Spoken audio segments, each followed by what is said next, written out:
नमस्कार मित्रांनो, तुम्हा सर्वांचे स्वागत आहे रश्मीज फूड फॅक्टरीमध्ये. मित्रांनो, आज आपण अनारसे कसे बनवायचे ते बघणार आहोत. चला तर मग रेसिपीला सुरुवात करूयात.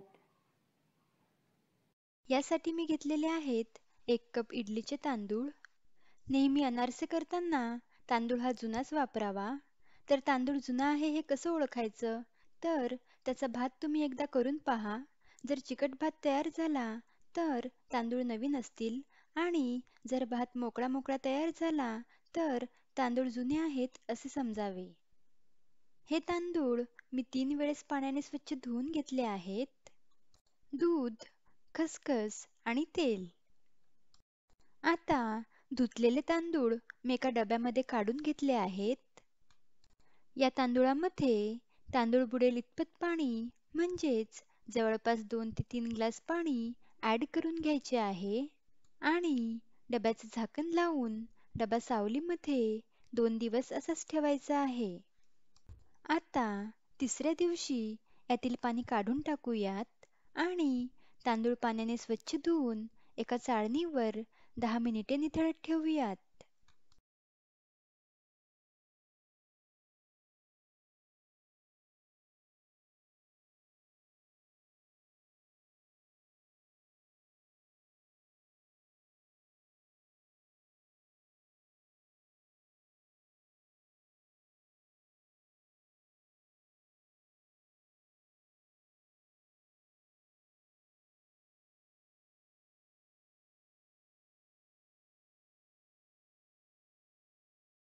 आता 10 मिनिटांनी तांदूळ एका कॉटनच्या कापडावर पसरवून घेऊयात आणि अर्धा तास तांदूळ वाळवून घेऊयात.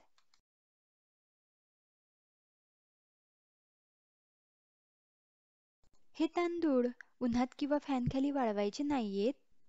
अनारसांसाठी तांदूळ हे थोडे दमटच लागतात, खूप कोरडे लागत नाहीत. हे तांदूळ मी एका प्लेटमध्ये काढून घेतले आहेत. आता थोडे थोडे तांदूळ मिक्सरच्या भांड्यामध्ये काढून बारीक वाटून घेऊयात आणि रवा चाळायच्या चाळणीने पीठ चाळून घेऊयात. या ठिकाणी मी सर्व तांदूळ बारीक वाटून चाळून घेतलेले आहेत. आता 1 कप तांदूळासाठी मी पाऊण कप साखर घेतलेली आहे. ज्या कपाने तांदूळ मोजून घेतले त्याच कपाने साखर मोजून घ्यायची आहे. ही साखर मी मिक्सरमधून बारीक वाटून घेतलेली आहे. आता या तांदूळाच्या पिठात ही पिठी साखर ॲड करून 2 ते 3 मिनिटे कंटिन्युअस पीठ छान एकजीव करून घेऊयात.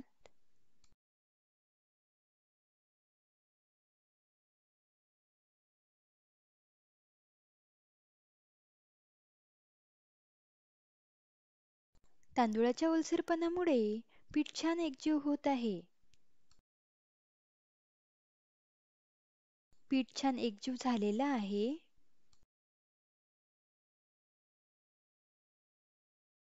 आता या पिठाचे मोठे मोठे गोळे तयार करून घेऊयात.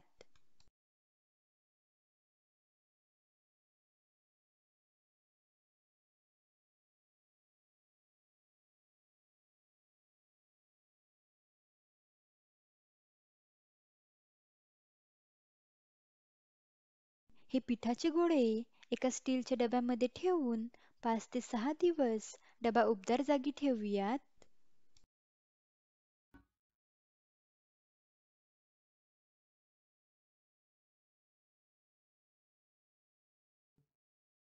आता 6व्या दिवशी पीठ एका परातीमध्ये काढून घेऊयात. जर तुम्हाला एक वेळेस पूर्ण पिठाचे अनारसे नसतील बनवायचे तर हे पीठ तुम्ही 1 महिना फ्रीजमध्ये ठेवू शकता आणि पाहिजे तेव्हा अनारसे बनवू शकता.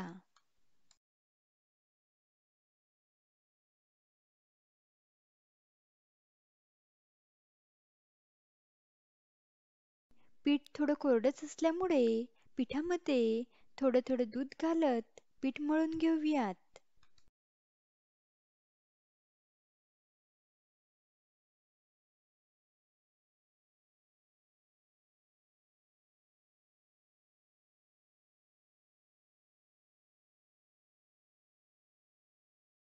हे सर्व पीठ मळायला मी जवळपास 6 चमचे दूध वापरलं आहे.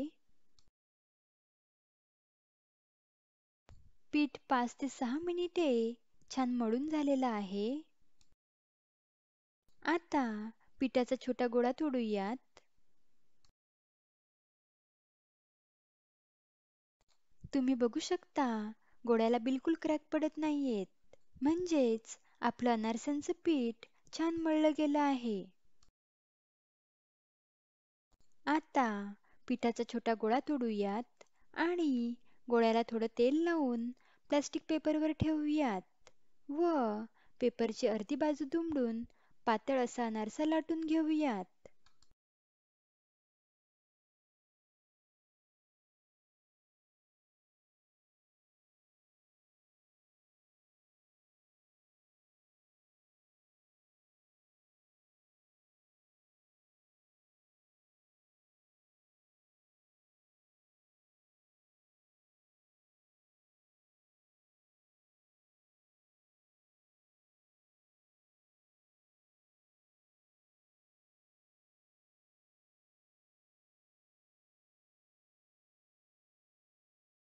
आता अनारसावर थोडी खसखस टाकून खसखस बोटाने प्रेस करून घेऊयात.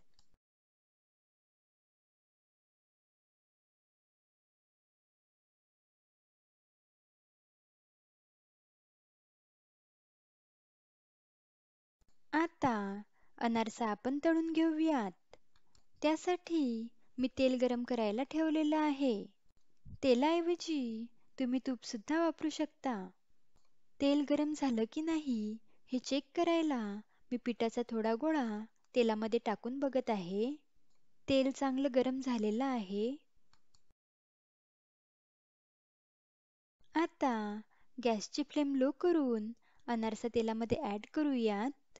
अनारसा तेलामध्ये ॲड करताना खसखस लावलेली बाजू वर ठेवायची आहे आणि अनारसावर झाऱ्याने थोडं तेल सोडायचं आहे. तर तुम्ही बघू शकता अनारसा खूप सुंदर तयार झाला आहे. याचप्रमाणे राहिलेले अनारसे आपण बनवून घेऊयात. तुम्ही बघू शकता आपले छान जाळीदार आणि खुसखुशीत अनारसे बनवून तयार आहेत. तर मग तुम्ही पण या पद्धतीने अनारसे बनवून त्यांचा आस्वाद घ्या. रेसिपी आवडल्यास व्हिडिओला लाईक आणि चॅनलला सबस्क्राईब नक्की करा. लवकरच भेटूयात अशाच एका रुचकर रेसिपीसोबत. धन्यवाद.